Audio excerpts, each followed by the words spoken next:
Hey everyone, welcome back to the Samboy podcast. Today I got my good friend Reid Martinson here. He is an NFL fan, actually a Packers fan, but a man who works in finance. And today we're just going to talk about finance, the NFL, and anything else. Quick disclaimer that all this is financial opinion and not advice. So let's hop right into it. How you doing, Reid? Good. Thanks for having me on. I'm excited. I'm ready to dive into this. Pretty pretty divisive topics we got. Finance and football. People get pretty heated over both of them. So it's gonna be a fun episode. Again, Reid's a person who works in finance, still in college, but actively been working in finance for the last couple of years or so. Yep. I've been doing some stuff with taxes. Now I'm more in the wealth management space. But since like freshman year of college, I've been working in corporate finance roles. So Yeah, for sure. And generally, since I've known you since high school or whatever, I feel like both of us we've been just very interested in finance anyways. I oh always trying to yeah. dig Yeah. I around. mean Yeah. I just if you want to make money, I think you have to understand how money works, you know? Yeah. Um, I generally always tell people like it's not about how much you make, it's about how much you can keep and where you put it. I mean, if you know how to make money work hard for you on the back end, you can work a $20 an hour job and financially be set up if you're putting it in the right tools, you know what I mean? So that always interested me from a young age, obviously, having that knowledge to put it in the right areas, like different options. I know we're going to talk about some of that stuff today, but like different investing options, different funds, aggressiveness, Yeah. risk aversions. Like it's such an interesting topic because you see people that just work hard, live a modest life, and by the time they're 65, they got a couple million bucks in the bank and they're off to Cabo and you never hear from them again. It's Yeah. where you want to, live your life, which is different for everybody. But if you want to, man, you don't need to make a shitload of money to have a lot on the back end. So For sure. it's always been an interesting topic. Yeah. Yeah, and I think it's tough because today's generation, our generation specifically with social media upcoming and stuff when we were growing up, I feel like we are exposed to just the top 1%, 0.1% of earners, but Absolutely. it's all over our feed, so we just think that's normal. Our generation gets this brainwash of I mean, have goals and have dreams, but of this brainwash, I have to have $50 million. $50 million is a Yeah. lot Yeah. of money. Yeah, I mean, there are 19-year-olds, 18-year-olds, 17-year-olds making 1 million bucks a year doing direct to consumer shipping and, drop shipping It and all just that stuff. depends. I could throw out all those buzzwords, but you see that kind of stuff. Personally, I see that. I'm like 23, I gotta get on it, you know what I mean?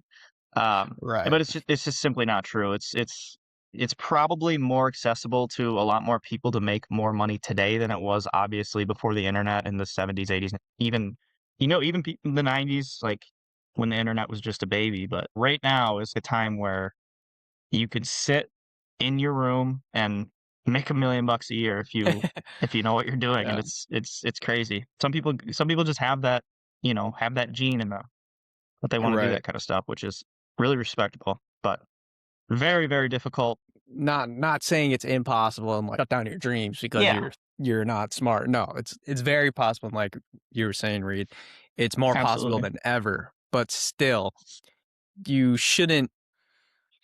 I don't know. It's hard to say because we hear a lot of stories of I gave up everything. I dropped out of high school. I didn't have any money. Yeah, I was like, I'm just gonna do it. And people have done it, but you also have to realize a lot of people don't get that, and then they're still chasing. right. But I'd say you should have a foundation, and then you can pursue your dreams of making that stuff. But then financially speaking, where do you see where do you see like our generation moving towards investing? Because a lot of people online, I see this a lot. When it comes to retirement, right? You get it around 65 or something, depending on whatever. A 59 lot and a of half. people in our 59 and a half, a lot of people in our generation are like, why would I wait? Why don't I just do Yeah. X, Y, and Z and get it all now?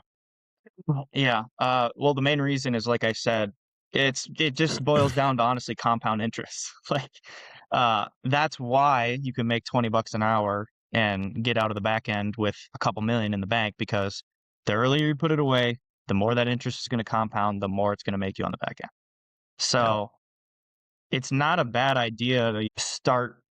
saving whenever you feel ready. But people who say, why don't I just use it right now? Well, you think about it, right? You retire at 59 and a half, or so 60. Let's say you live till you're 90. Right. And that's going to be very possible by the time we get to retirement. I mean, with the way that life expectancies, that's 30 years of money that you need without working. You want to be on a golf course down in Florida in a nice house with a boat. You have to fund that lifestyle and then some because you need an Mhm. income coming in the door. So I've been a big believer in live your life now, do what you want to do now. But I also think that personally, you should be putting money away so that you don't worry about it, right? Like it's coming out of your check. That's why people do automatic withdrawals out of their check for their 401ks. It's because you could spend all of the money in your checking account, every cent, but you still feel good enough and you're still like, I did put some money away to where I'm going to be okay at 65. So that's the camp that I'm in. I think you need to enjoy your life right now. You're young, whatever, but you have to think about that 30, 40 years that you want to be living your best life and you don't want to be working for it. I promise you. Absolutely. And yeah, speaking on, like you said, you get that people want to enjoy their young lives and everything. So what do you think about, people with the strict Dave Ramsey philosophies of we're for our 20s, we are locking in no vacations, no going out to eat. We are just buckling down and we're going to become a millionaire net worth by 30 and we're not spending any pennies outside of what we need to. I just don't I personally don't I am an avid listener of Dave Ramsey, or I was, Yeah. and I agree with a lot of his philosophy, but I don't agree with the being so strict where you shouldn't he expresses all the time that when you're in your 20s, you're going to see your friends go on vacations, but you shouldn't. I don't know, like 20s, dude, you have your fresh legs, you got your, partner in crime if you got one, and you guys can travel the world. I don't see what the problem is with spending $1,000 on a beautiful trip when you're young and don't have kids, don't have commitments to anything else. I don't know. What do you think about that? Yeah. Obviously that's totally opinion based, but For sure. I'm in the same camp as you, right? We're in our 20s. You're probably going to get into this job that, you're working 40 hours a week. That only is going to get more stressful as you get older, right? So less time. And like I said, man, if you're being smart about putting your money away, paying future you first, to Japan, go to Hawaii, go wherever. I mean, if you have your future paid for that month, who cares? Enjoy it. I mean, you could get hit by a bus by the time you're 30. You know what I mean? It's like I'm not. It's kind of a weird analogy, but or a weird way to say that, but like you can't wait. In my opinion, it feels like you can't wait till one day to spend your money. Obviously, for Right. retirement because you're not working, right? But when you're 30, you're gonna have less time than you are today because promotions, kids, getting married. Now you got a mortgage. As long as you're being smart about what you're putting in on the and getting a return on the back end by the time you're retired or like a brokerage account, anything, I see no problem with enjoying your 20s and spending your money. If you feel like you have your finances in order, I mean, if you're committed to putting $1,000 a month away and you're bringing in 4K a month net, you have 3 grand, $1,000 for fixed expenses, and you got 2,000 left over, and you want to go round trip to Japan, do it. I mean, Yeah. yeah, everything's already taken care of. Your bills are taken care of. Your future's taken care of. Do it. You shouldn't overextend yourself, in my opinion, to saving because you don't want 10 years of misery. That's just the way that I feel. I think I agree with a lot of the stuff that Dave Ramsey says. That's one of the things that I don't really care for that he talks about. I just think like Right. we're only here for so long. You get one shot at this thing. You're gonna regret not going to Europe in your 20s. That's just my opinion. Exactly. It's the age old battle of when you're young, you have all the time but no money. When you're old, you have all the Right. money but no time. And I'm not saying I agree with you, but I'm not saying we should go into like debt to go to Europe or something. Like Oh don't go and yeah, take a yeah, $4,000 loan out and be like, you know what, I need this trip because I'm gonna start work soon. No, like you absolutely, said, yeah. pay yourself first. Always pay yourself first in the and investing and stuff and saving for whatever goals you have. And then whatever's left, I say go crazy. It's if you I did agree. everything right, paid your rent, whatever you have, just go crazy. Because psychologically, I heard this on another show from some guy. He said psychologically, whatever's in your checking account, you're going to spend it.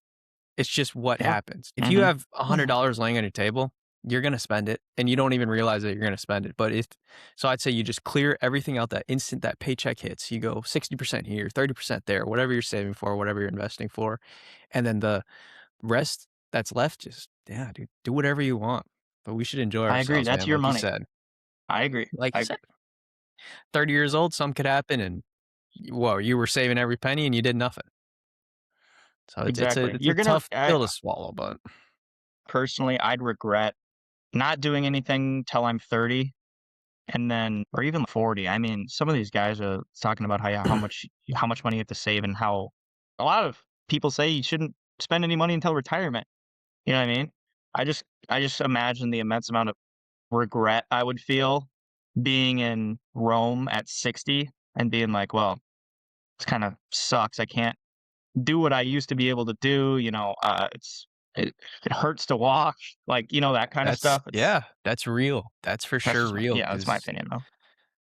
you hear a lot of stories like that of retirees who didn't do anything their whole life and they were really good at saving money and super disciplined. And, maybe they have more than just compound interest because they saved every penny. So they have maybe a $3 million Yeah, dollar nest egg. They're like, okay, we're going to Rome. But most of the time is you're sitting in the hotel because you can't walk around. You're not able. You can't yeah, just go explore bars or explore shops. You're out of the hotel for an hour and then, you're getting pain and you're back into the hotel. If you're right, 20 and you got a couple $1,000s and you go get a little motel or something, then you can just run around the whole city and be young. And yeah, but I agree. yeah, I want to say though, I'm not anything to people who do this. They're Oh, extremely absolutely disciplined not. and it's their goals. That's what they want and they know what they want. So all props to them because That's they're yeah, probably I agree. 1,000% more disciplined than I ever will be. Right. And But that's why this stuff is so interesting, right? Because there's not one right answer. It's so like, what do I want to spend my money on in the next few years? What do I want to spend my money on in the next 10 years? Okay, what do I want to spend my money on in retirement? Your lifestyle differs from other people's lifestyles dramatically. yep. There are some people, we know them, workaholics, they don't wanna do anything. They wanna work, they wanna make money, they want it to grow, and they wanna hit retirement when they're 40 and enjoy that time, you know what I mean? It's opportunity cost. You're going to trade something off for something. Right. You travel in your 20s, that's less money you have in your 60s. You save all your money up, you might be missing out on some of those experiences in your 20s. It's not a blanket statement, it's not a one size fits all, it's a case by case thing, right? It's like, what makes you tick? What do you think financially should be your goals, and what do you prioritize in life? Right. I just feel like the pressure again of being 25 and being a $50 million person is Yeah, contributing to everyone kind of freaking out about money now.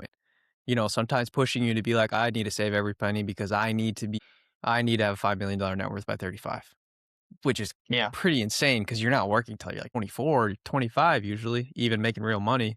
Yeah, that might be a side effect of the social media stuff is that people wanna put their head down and retire by 40. They see like, you take finances out of it, right? You see influencer, friends, coworkers, family, they're all Right. traveling and everything. It's like, it has created such a back end effect on people's psyche and their finance and what they wanna do and how they choose to spend their money when they wanna have money. It's just we're in such weird a weird time that affects so much more than just social media affects everything. Oh, for It sure. has a sneaking effect on your finances, your mental health. You know what I'm saying? Like it's difficult to see other people do stuff that you want to do, especially when Oh, you can for just sure. see it on your phone. And I think that has a lot of behavioral effects on what you end up doing, whether financial or personal. Yeah. And that's finance has always been a psychological thing because, like you said, it's different for everyone. But even before social media, it's still prominent today. But the phrase "keeping up with the Joneses." Your neighbor Yeah. gets this new job, see him walking out the door in his new car. You're like, man, what do people think of me? So then you go out and you Right. go finance a brand new car for way more than you can afford. And then it's a never ending loop. We're a consumer society, so that's how it goes. But with social media, that got exploded, right? magnified by a billion, right? It's keeping up with the Joneses and the Johnsons and the Andersons and everybody it's, else it's in the keeping world. up with everyone. It's yeah. I mean, Yeah, yeah. it's tough, very tough because I could sit here and be like, we shouldn't do this. We shouldn't keep up. We try to keep up, compare ourselves to other, but I do it. It takes a lot to really be like, you know what? I don't need that. And I think I've gotten better at that. I think a lot of people have been understanding that because I think a lot more true finance, social media channels and stuff have been getting out there and being like, look, this is not real. And Yeah. yeah, so it's been good in that sense, but it's hard not to You compare gotta just yourself even when you say you can't. yeah. You gotta just have a plan, man. You gotta have Right. a financial plan. You have to have an idea of where you wanna go, where your money's Mhm. going. Like we said, if you feel like, "Oh, I really want that Mercedes," or "I really want that BMW," pay yourself first, allocate money to that goal. It's not it's not a it's not a competition. The people you see on social media are the top 1% of the 1%, you know? Mhm. And it's just getting magnified by people sharing and liking and commenting and blah, blah, blah. Yeah. So, It really does suck because you see your friends only posting their vacations. That's the thing about social media. People need to realize it's not real. I mean, it is, but it's not. Because look, Reid, let's say for you example, if we're following each other on Instagram or something, you're gonna post your vacation that you went to Greece or something. And I'm gonna be like, wow, like Reid went mhm. to Greece. But you're not posting your when you're sitting in your room for 6 Exactly. months out of the year or sitting in the office for 6 months out of the year, you're not posting that. You're just posting Greece. So people Right. have to realize that. It's like I do the same thing, I'd only post my vacation. So you just gotta realize Yeah, you're not keeping up with anyone, man. Enjoy your life the way you want to and plan for it the way you should. I agree. That's about it.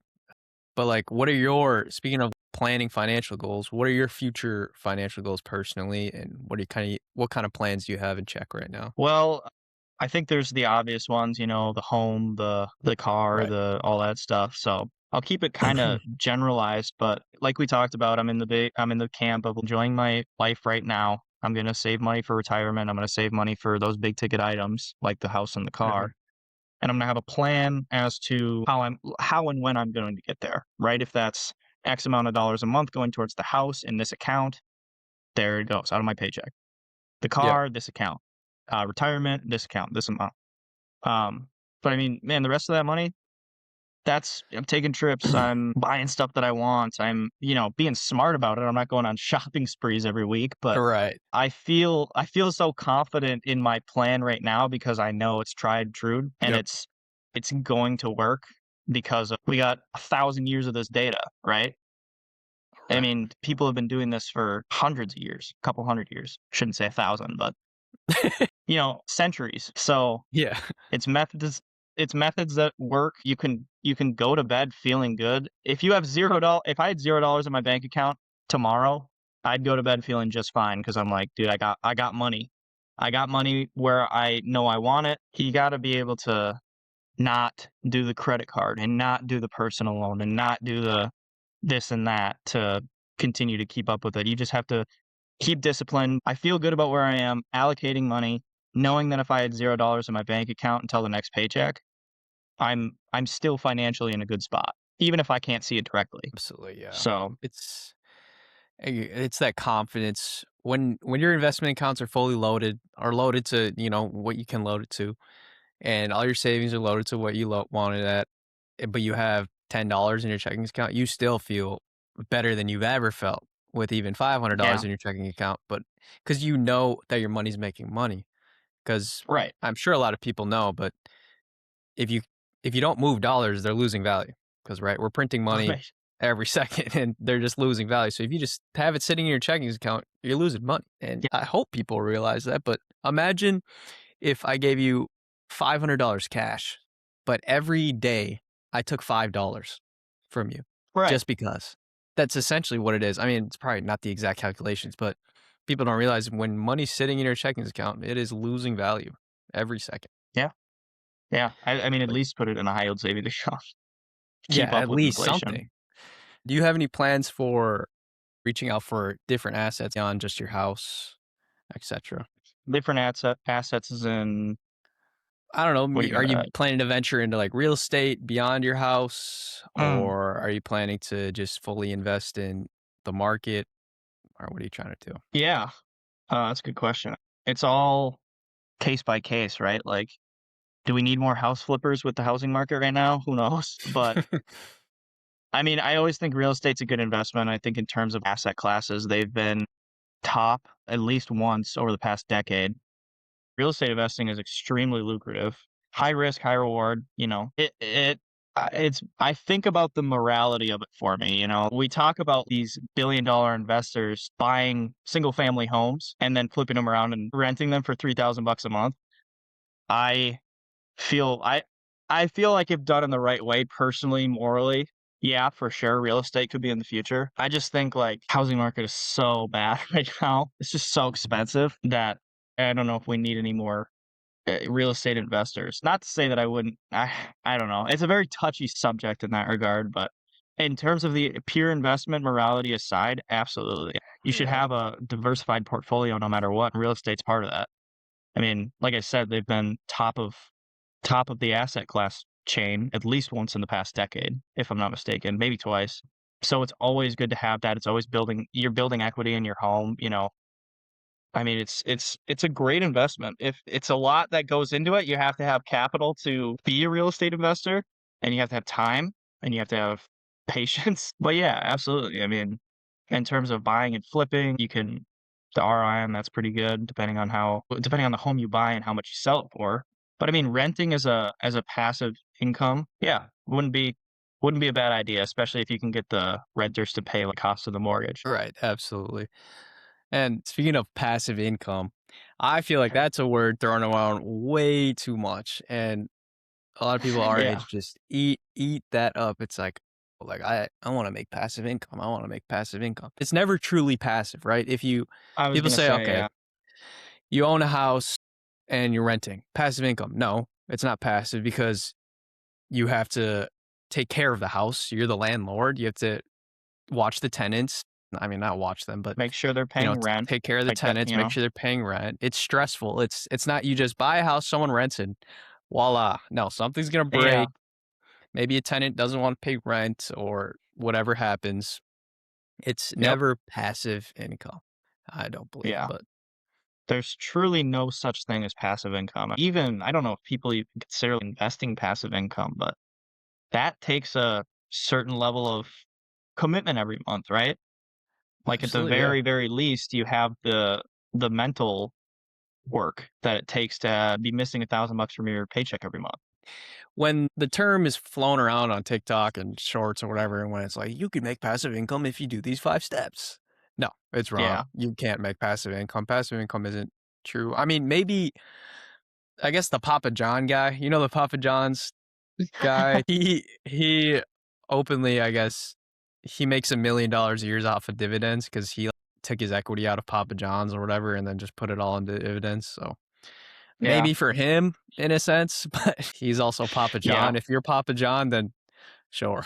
Yeah, yeah, yeah, yeah. Yeah, it's that's a very interesting conversation, and that's a very hot word right now, or hot Yeah, phrase, passive income. It kinda creates an unrealistic expectation that you can make money for doing exactly. nothing too, especially for young people, and especially through, social media and everything. It's gonna take work regardless. Passive income is more of a thing when you're 50 and you worked your ass off to get to the point where it is passive. That's more Right. of And again, what passive income passive. really is. Yeah, passive. So, I mean, if you think you're going to start making passive income within a week of doing something, unless there's something I'm grossly overlooking, it's just unrealistic. It's a unrealistic expectation, and passive income, again, truly only comes from years of work. So is it really passive? For Is the question. yeah. If you put in 10 years of work, is it really passive income, or did you work 10 years for it? You know what I mean? I also think one more thing is being overblown. I think day trading is being overblown, and people think it's a very quick way to get rich, But I say no. It is gambling. It is glorified gambling. And what people don't realize is you're competing not against just the market. You're competing against billion-dollar hedge funds, billion-dollar hedge funds managers that have literally done this for the entire life. Hedge funds that have done this for 50 years and have all Yeah. this data and all these tools. Also, to put most of the blame is a lot of YouTube guys and TikTok guys are like, I made $14 million today day trading in 1 hour. And I work from Yeah. 9 to 10 a.m. every day and I make $5 million a month. It's not Yeah. real. But what's your opinion on that? That's a quick way to get rich. It's a quick way to go poor. I actually, so I spent some time in Ireland, and I had a professor in Ireland while I was studying, and he had a buddy that actually was like, you know what, I'm going to save up money into an account, and I'm going to quit my job and become a day trader. And he had a great job, worked at a financial firm, big finance firm, um, not quite C-suite, but like upper management, and he was making, six figures at least, Right. and he saved up $500,000, I think, maybe more. He was at 0 within a year of quitting his job and day trading. He lost every single dollar, and this is a guy, like I said, big corporate finance guy. He went from $500,000 in an account to 0 in less than a year, and I don't know if he even got his job back. I think that was just one of the horror stories that my professor told, to be like, "Listen, there are great opportunities out there, and there's great ways to make money, but none of it comes without risk." If Mm-hmm. you see people doing this kind of stuff and you see people making $1 million a week or a month or whatever, but more realistically, let's say like ten grand a week, you know, Okay. it's not just wake up, make a cup of coffee, go on your computer, click a couple buttons and make 10 grand. There's so much that happens that social media, people don't show them studying, losing money, not hitting. It's the same thing. People don't show you sitting on the couch. People don't post that on social media. They post the grease trips. They post the new car that they bought, or the wedding that they're Mm-hmm. going to. They post the exciting stuff. That's the same thing with not even day trading, but just like in general, anything to do with money. I mean, I think it's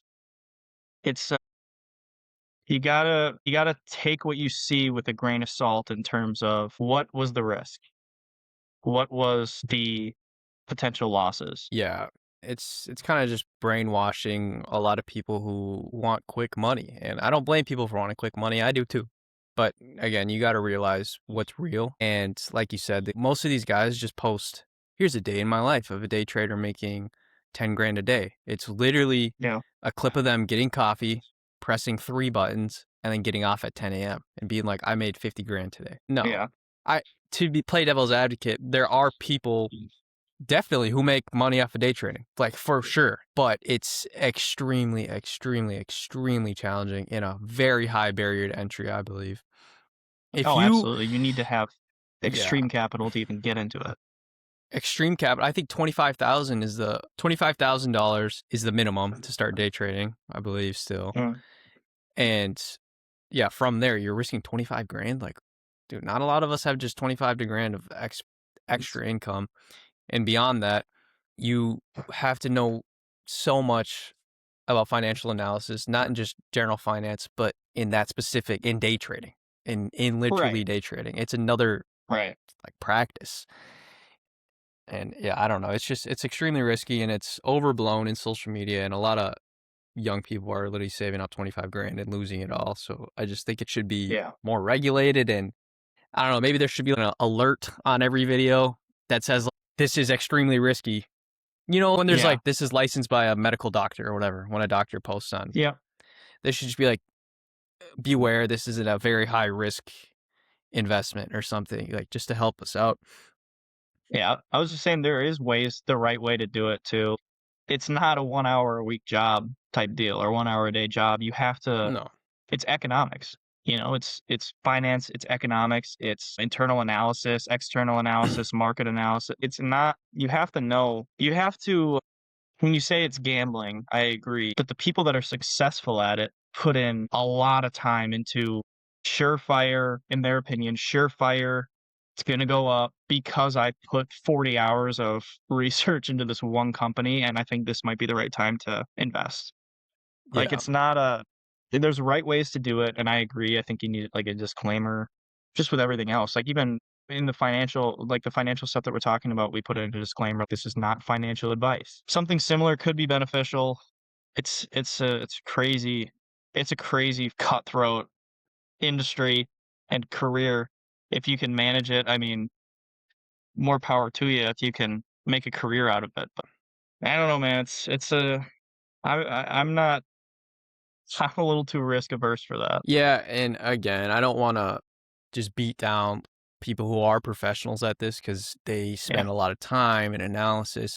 It's probably the same as more than a full-time job and the same work as finance. You're probably working like 80 hours a week because the Oh, analysis takes yeah, you it's forever yeah. and it's mentally taxing. But I'd say if you're someone who's like, I really need to do it, I just need to do it, just paper trade. There's so many opportunities that you can just paper trade with day trading.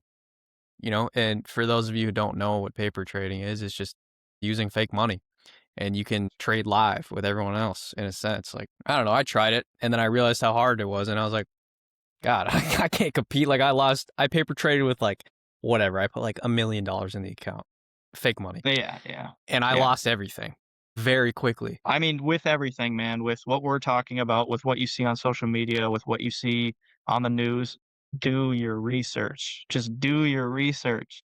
Yes. There are gonna be people that you trust and people that sources that you trust, but just for the love of God, do your research. Do your own due diligence, man. At the end of the day, it's you Yeah. versus you. Don't take my advice. Don't take Reid's advice. Don't take I don't care the top. Don't take Warren Buffett's advice. Like at the end of the day, it's what you want to do, and it's your money, so make your move. But also, Mhm. I did want to talk about Warren Buffett. Warren Buffett, he's notoriously never invested in tech, never, Yeah. right? And tech has probably outperformed most of his stocks by this sense. But I mean, obviously, he's outperformed everything because he's just had everything forever. But Yeah. I heard on a different podcast, the podcaster asked, why has Warren Buffett stayed away from tech? Warren Buffett says it's extremely volatile, extremely risky, which it is. But the other guy said a good point. He said, I don't think he's a voice of investing anymore. Just because, which is crazy. He said, I don't think Warren Buffett's the voice of investing anymore because if you look at it this way, if I was a real estate agent in the 90s, right, or 80s, and I was selling every house you ever could have, I was a top real estate agent, and then I stopped and I came back in 2026. My ways aren't going to work at all. I don't know what the hell is Yeah. going on. Like, I don't understand the new systems, the new management systems, the yada, yada, yada. I'd probably sell 2 houses a Mhm. week because I just don't know the new ways. And of course, Warren Buffett studies the market and stays, but he stayed with his, allocation of stocks for the longest time. Obviously, heavily invested in famously Coca-Cola and McDonald's, which are great companies because they are worldwide, but I don't know. Yeah. I just don't think that everyone should be scared of having tech in if they have it in their 401k mix, like say they're doing like an ETF and it has tech in it. You shouldn't be scared because I see a lot of clips where they just clip Warren Buffett fear mongering you of Yeah. just like, do not invest in tech. You're going to lose everything. I don't know. What's Yeah. your take on that? Well, Warren Buffett got his fortune in Berkshire Hathaway, made all this money through very, very conservative investments. Exactly. That's the Yeah. whole name of the game, right? Yep. That's why he doesn't invest in tech is because he's very low risk, low reward, which has worked for him. But like you said, I mean, it's a new age, and I know we're gonna get into a little bit of this later in terms of like returns and risk and everything. People now, I feel like, are more willing to take on risk than they were 40 years ago, 50 years ago. For I sure. mean, conservativity has kind of diminished not only in finance but kind of in every sense of pop culture and everything. I mean, people just are willing to take more risk. It's just kind of the way things are. And what, Warren Buffett's in his 80s now, he's been doing this for a long time and he was great at it, but I think, like you said, we're in a new age, and I don't want to talk about Warren Buffett as a college person sitting in front of a white bed sheet, but Right. Right. I think I think the times are changing. People are more willing to take on risk. I personally think that risk is a necessity if you want to grow wealth. If you want to grow up. Yeah, yeah. You just have to gauge the risk personally, right? Like again, we were talking Yeah. about earlier. You can, if you want a 90% return, but 98% risk, go day trade or whatever. dude, it's just up Right. to you, right? And you said risk, higher reward. That's how everything works. It's an interesting it's interesting, but it's not surprising considering Warren Buffett's trading philosophy and his, the way he's done things for the past 500 years, or however old he is. Yeah, no, literally. No, of course, tons of respect for Warren Buffett. He's a pioneer Yeah, of investing. And speaking of like Berkshire Hathaway, I think they've. I mean, obviously they haven't outperformed the S&P at 500 on average, but obviously they're one of the greatest hedge funds in the world ever. And that's yeah, a test to him. His conservative philosophy paid off. But I think we are all moving away from conservativeness because unfortunately, we want to be rich now. That's just the way society is. And, I don't want my little allocation of stocks to finally pay off when I'm 87. yeah, Not in Warren Buffett's case, of course, but I think that's why generally people are more risky, like you said, is because mhm, we want to have our money to enjoy it.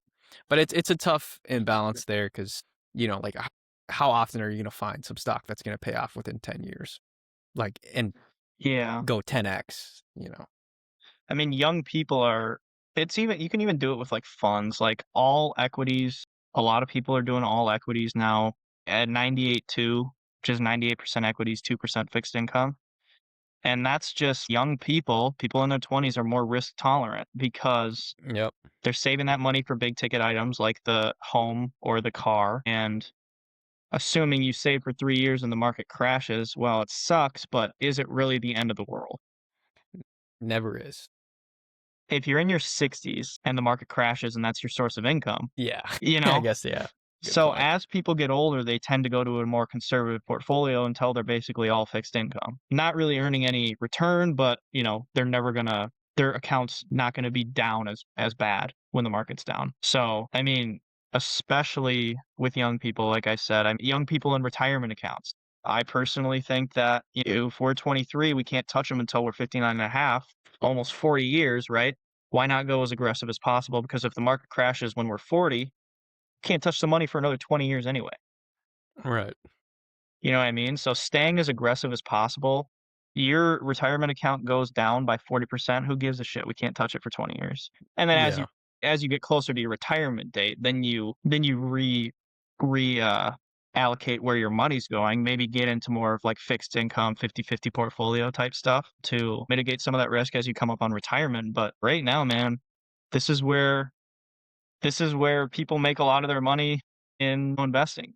It's because your account can be up 90% and you feel good about it, and maybe that's the time to sell, or your account crashes, but we're in our 20s, it's not the end of the world. As opposed to being Yeah. in your 40s and having kids and a mortgage and a wife and, like heavy, heavy responsibility. Right. So, what do you think is the time to actually sell? Let's say you're 30 years old and you put $10,000 into some stock, individual stock. You took that risk and it Okay. returned 20% in 10 years. Are you going to sell or are you going to hold at that point? I'd probably sell, and I'll tell you why. It's going to hurt a lot more if that thing crashes because you have less time for market recovery.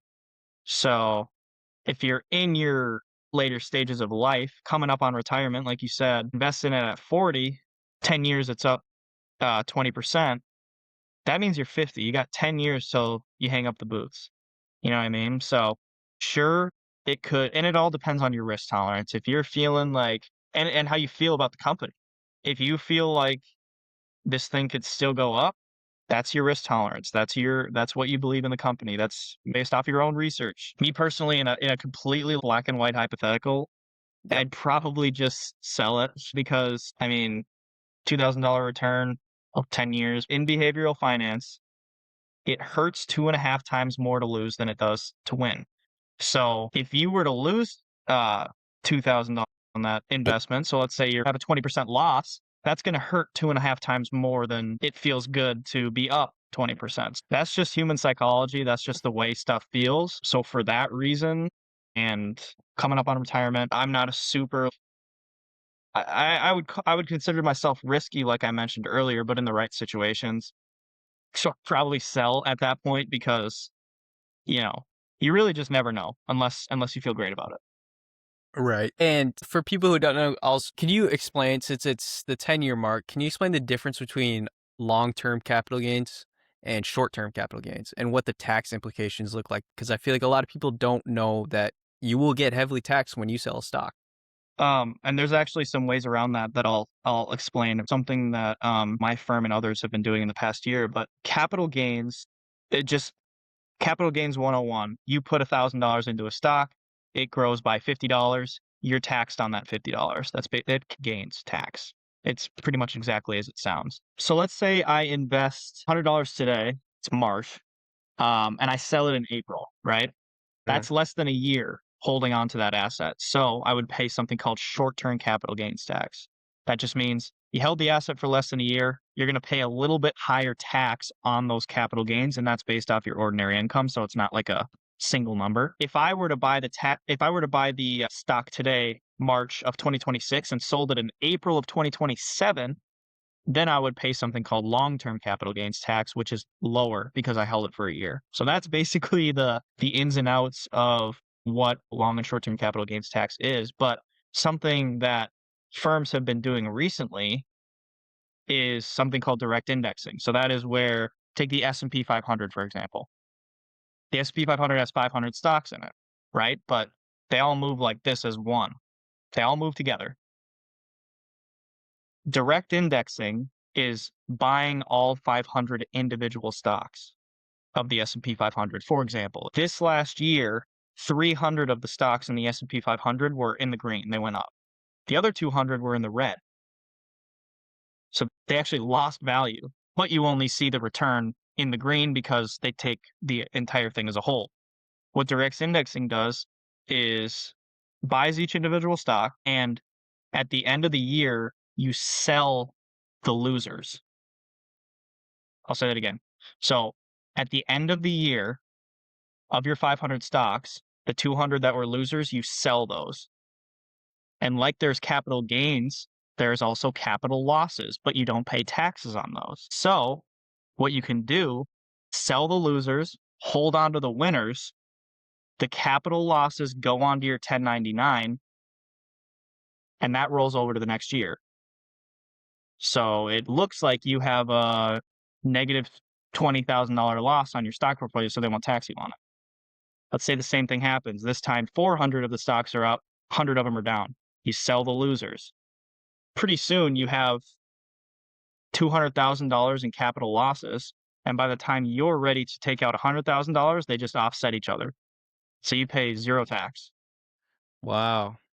Yeah, and yeah, that's just like hedging the bet, I guess. It's just you're losing and Yeah. you're winning, and it just zeroes out. That's awesome. So, and then yeah, I guess just throwing on your 1099. That's pretty cool. Wait, so for Yep. And then explaining 1099 to people who don't know what 1099 is as well, because you just said throw it on your so that's just a 1099. cap. Yeah, so that's just you get that every year for your investment account. That just tells you what you owe on your gains that you sell. So it's just part of your tax return.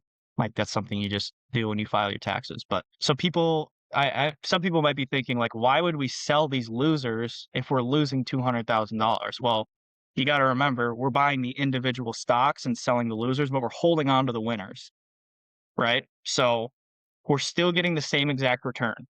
We're just breaking it down into 500 different pieces. Yep. So that's something that firms have been doing to help people not pay capital gains tax. Obviously, it's very situational. Like you probably need to be a high income earner. Sure. You need to have a lot of money in an account. But the point in saying that after my quick lecture there is that there are definitely things that you can do to create the best financial situation for yourself. That's why it's so important to do your research. It's so important to look into all your options, working with firms. There's a lot of not general knowledge stuff out there that's super, super interesting. I remember being taught this direct indexing thing and just thinking, holy shit. Like All right. it's pretty cool the ways that you can manage a portfolio to create such a big return and then mitigate as much taxes as possible. It's really cool. Yeah, I mean that's, and I guess in short, that's what the rich do is find ways to make taxes work for them in a way. I guess you could say Right. simply. But yeah, Exactly. speaking on the S&P 500, I saw this good tidbit the other day too. Why shouldn't we just invest all of our money into the S&P 500 index because it returns 6 to 7% annually on average, and it outperforms everything. Why shouldn't I take all my $50,000 and just put it right into the S&P 500 only? Who says you shouldn't? Well, it was just some guy on an argument on a podcast. He's like, you just need to diversify everything, even if it is just he's saying like put it just in the index. That's it. And his argument is that international funds, like international indexes and stuff, sometimes they do a little better, or sometimes they do a lot better, or sometimes do worse, fluctuates. Mhm. But he said you could just diversify in that sense to other things because maybe you'll get a little more boost on this end. Yeah. I mean, in terms of, like, if you want an actively managed portfolio, that's why you work with a firm, right? Is so that they actively change and adjust according to what the stocks are doing. If you wanted to do something like direct indexing or managing your own portfolio like that, I mean, it's probably impossible to do direct indexing on your own, but like adjusting your portfolio, that takes a lot of time and a lot of research. In a perfect world, you would be completely diversified, right? But you would lean into the asset class that is doing well, whether that be international, whether that be real estate, US large cap, mid small cap.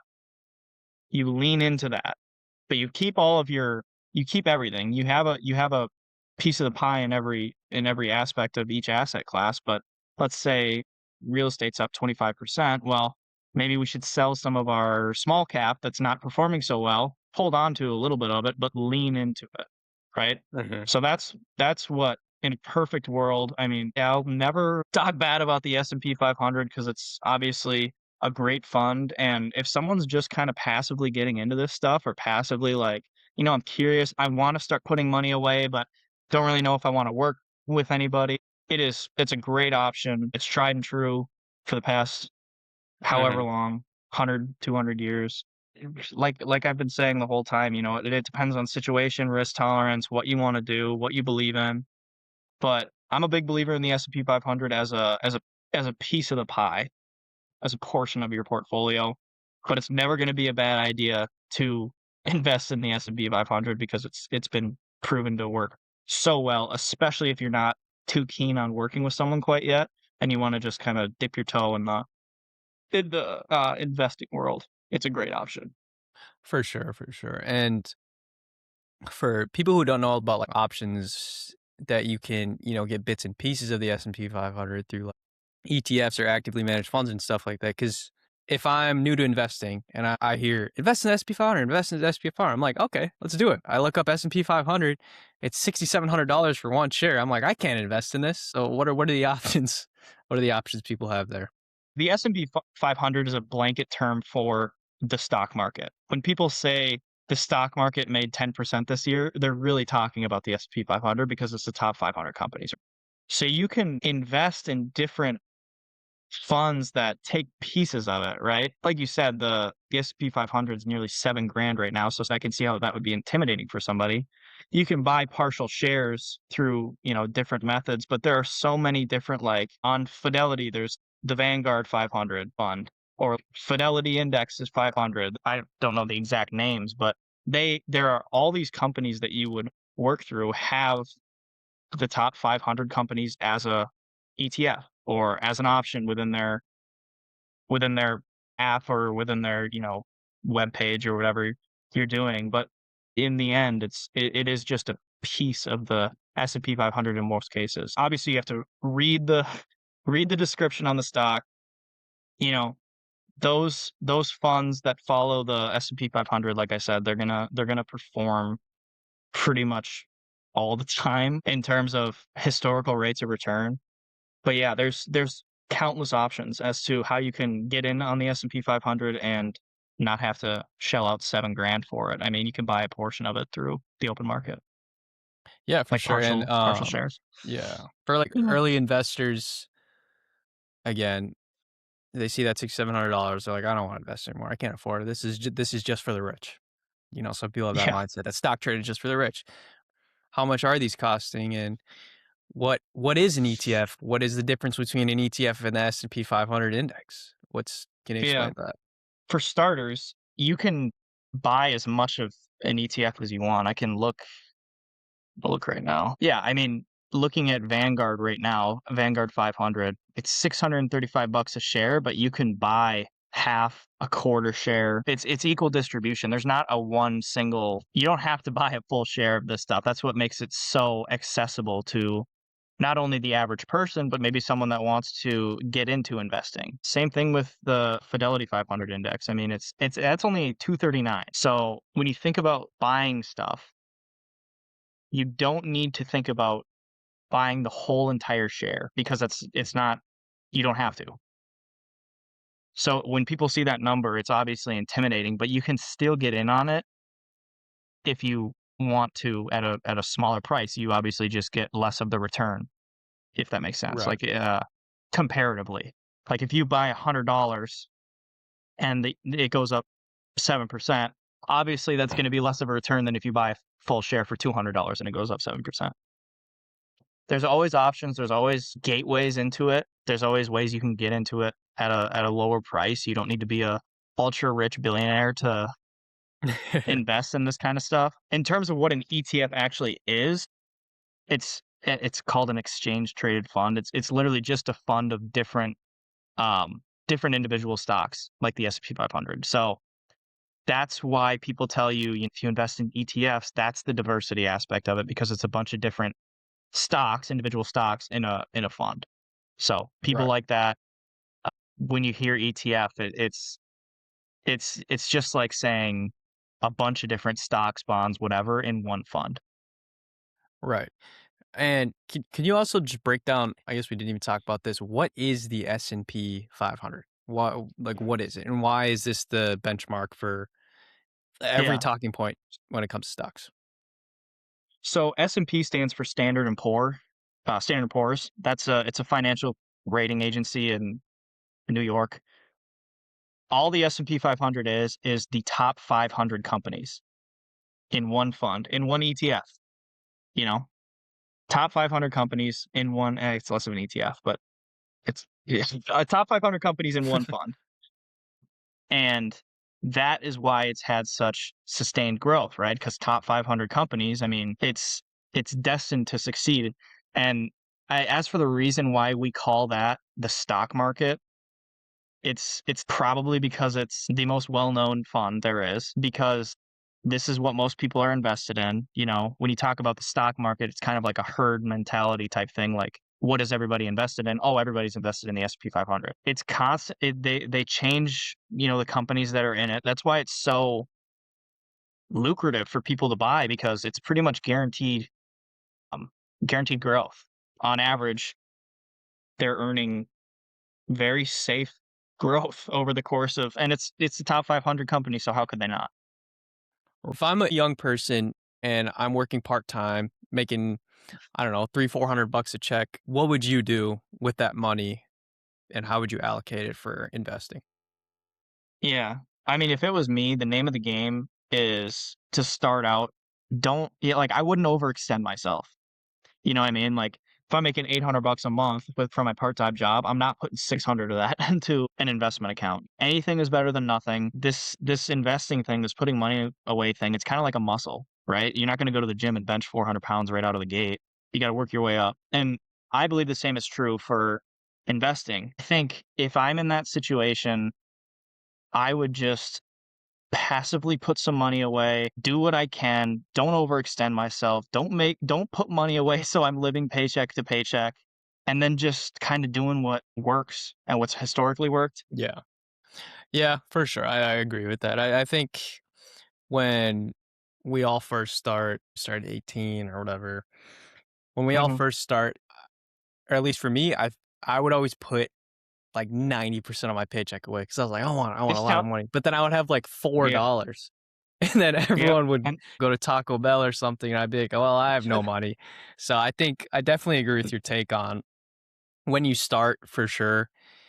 Leave a good chunk of change for yourself, man. Like at the start, you're only gonna be able to invest $100, $50 even. So it's yeah. not a big difference if you invest 200 rather, Yeah. at the You start, have to definitely just like gauge leave some money for yourself. yeah, you have to gauge how your lifestyle changes when you put money away.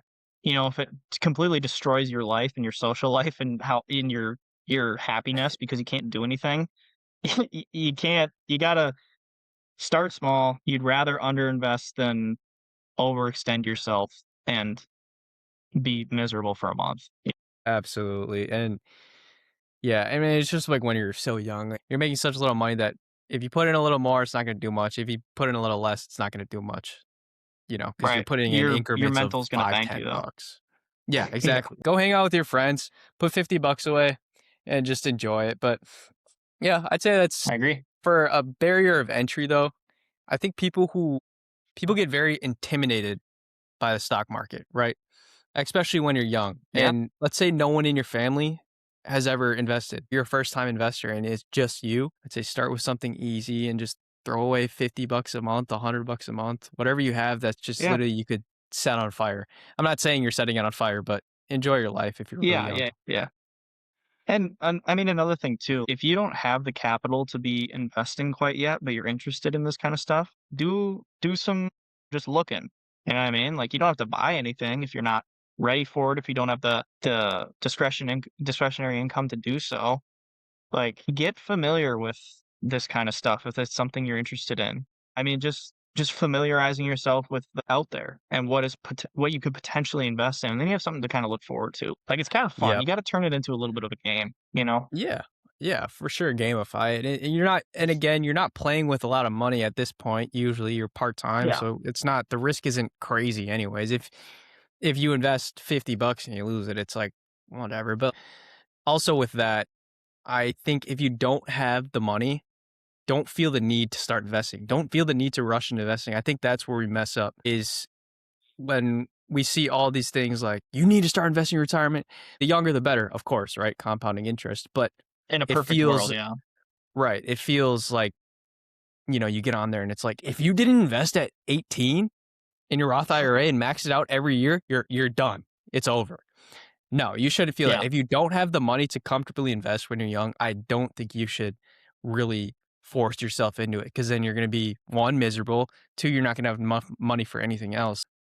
At that early stages, invest what's left, I think.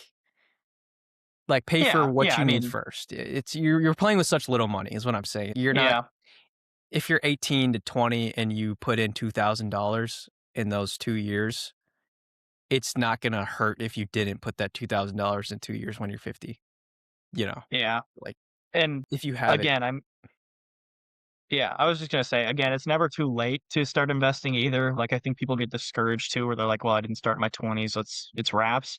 It's never too late to start investing. Yeah, yeah, it's definitely never that's the thing, it's never too late, never too early, unless you're younger than 18, but just 5. don't again, yeah, don't feel the pressure to follow everyone and be like, I have to go work 40 hours even though I'm 18 so I can invest." No, like, Yeah.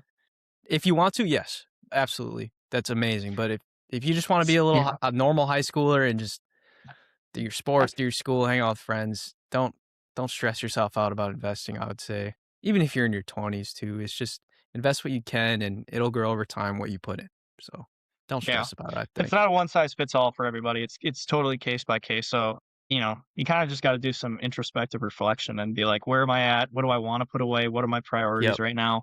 And how can I set myself up for that lifestyle today? Or if it's not today, what plan can I put myself on to where I get to the point where I can start putting money away as soon as possible? And I mean, like I said, all up to you. It's your money. You're working for it, and it's case by case. It's not we can't sit here and say something that works for everybody. So, Exactly. that's what I'd say That's the about that. I think that's the best point I heard. It's like more people should say that. It doesn't work for everybody. Everybody's different. Like we have our own DNA. Mhm, We all have our own types of money problems and money, things that we want goals for. If I had to say, if mhm. I had to say one last thing about the topic of like really investing and just becoming a first time investor, for people on the verge or thinking about, oh, should I start? For sure. I think you should start. And I want to say it's not intimidating at all. Not intimidating as you think. It's not what you see in the movies of, Yeah, stockbrokers yelling at each other. It's literally you just go on your phone, deposit 50 bucks, and you just press buy. That's pretty much it. and do it. I guess again, do all your own research and research what you want, but it's not intimidating at all. If you can invest, invest as early as you can. And yeah, it's a lot easier than you think if for people thinking about Yeah. investing. The word investment is a swear word for some reason to some younger people. That's another scary one. Right. But I Brokerage, get it. like anything. Yeah, I get it too. I mean, it's it's a scary it's a scary thing. You know, you're putting your money that you could be spending on something else into this thing that you don't really even understand quite yet. So, like we've been saying the whole time, just do your research, look into different things, be comfortable with what you're putting in. Do not ruin your life because you're throwing money into a investment account and you can't afford to do it. Right, exactly. You don't want to like Yeah. don't want to just throw all your money in. I think that's generally in life. You don't want to throw all your money into one thing if you don't have the money. You don't want to Yeah. invest in a business if you don't have the money. You don't want to invest in a house if you don't have the money. And a lot of people, you don't lose all their money that way. They go bankrupt. Yeah. They even though it's sound advice, they just put way too much into it. I mean, you see it with a lot of athletes. Like when they get their big checks, they hear some guy say, invest in this. And maybe it's worked for people and they invest in it and then they lose all their money.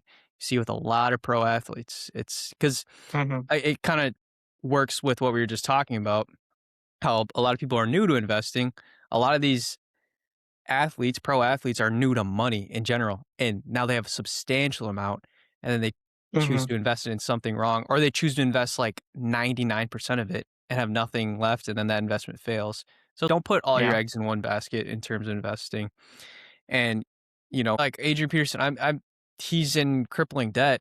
I mean, somehow he's still like kind of rich. I don't know, but yeah, he owes a Yeah, let lot me of Google people a his net lot of worth. money. Yeah. Yeah, and you just don't want to do that. Even if you have $5 or 5 million, you don't want to put everything in one thing. And yeah, AP man, AP was a killer in the league, man. He made a lot of money. MVP as a rookie and everything. He made a Yeah, he lot of made money. 100 million during his 15-year career. Exactly, $100 He's million got dollars that he just multi-million made. says multi-million-dollar debt. It's so unfortunate, man. You see that with a lot of guys. I mean, Yeah. yeah, and to add to that, do you remember when OBJ was talking about you can't live off of like I don't know what the Yeah. number was. You can't live off of $500 million a year or whatever. Let me fact check it. What did he say? Yeah. I don't know if it was that high. I think he said like 50 million over his career. I don't know. It was like something you could definitely live on. It's nearly impossible to build long term. Okay, yeah, here I got it right here. OBJ said it's nearly impossible to build long term generational wealth on a 5 year, $100 million NFL contract. He argued that Yeah. high taxes, agent fees, and that he has $4 million in annual expenses. Okay, well, who nobody's forcing him to have $4 million in annual Yeah, expenses. exactly. I That's get I try to understand where he's coming from though, in terms of the lifestyle you wanna live, and especially working your ass off for so long and then finally feeling like you get to reap the reward of that big contract. yeah. I get But what you for mean. He's common people like us, it feels commoners. like yeah, feels like I could live off of 50 million bucks for the rest of my life. I could live off of like $5 million, Yeah, but yeah, it's again. I get what he's saying because he's worked his entire life, and you finally get that check, so your lifestyle goes crazy. But you have to adjust your lifestyle. But he probably has like 15 cars and 17 houses that are just. He's had $4 million in annual expenses, man. These wide receivers, yeah. man, they're they're show they're show boats. Is That's that I gonna be our guess. segue into Yeah, it is our segue. But no, I mean, it is true. I mean, like most wide receivers, they are the showboats of the league, and they buy everything. I mean, I love Justin Jefferson. He's wearing chains every game, and I love it. But that's what wide receivers yeah, are. They're like the fancy product of the team, you know. And like speaking on yeah, that, it's like AJ Brown, because there's rumors that he's out of Philly, obviously, because they didn't do anything with him. I think everyone wants him out of Philly, but he's known for, yeah, based on opinion, being a diva and letting his feelings be known about if he's not getting the ball and stuff. But where do you yeah. think AJ Brown's headed based off of that? It's so interesting, the AJ Brown thing and the wide receiver thing in general. I feel like these guys are in the spotlight so much, like the superstar wide receivers are absolute superstars. And it feels like maybe because, like, think of a quarterback, right? All eyes are on them all the time. So I think they have to be in a way where team first, even if they're lying about this kind of stuff, which I'm sure a lot of them hide their frustration and everything, but it's team Yeah. first. You're reporter facing, so you have to be tip top shape.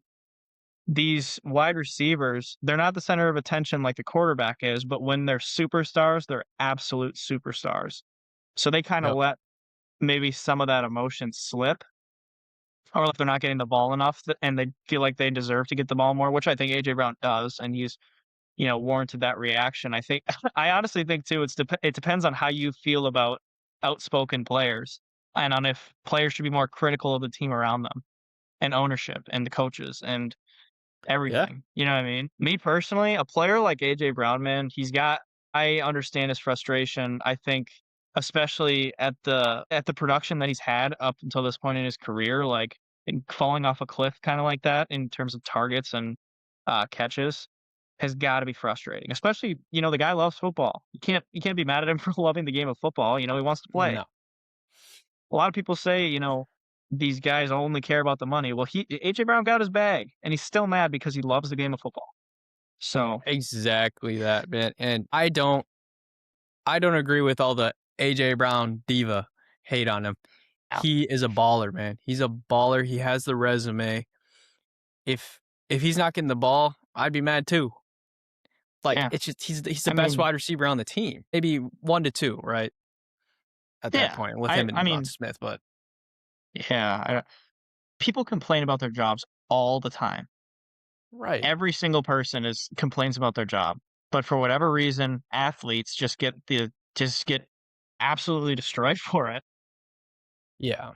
I mean, maybe warrants the salary that they're earning. You could throw that argument in there, but Right. it's like they're still human. They still have the emotions. They want to play. They want to play for a good team, unless they get offered ridiculous money. It's But yeah. yeah, in terms of the wide receiver diva thing, I think it's fun.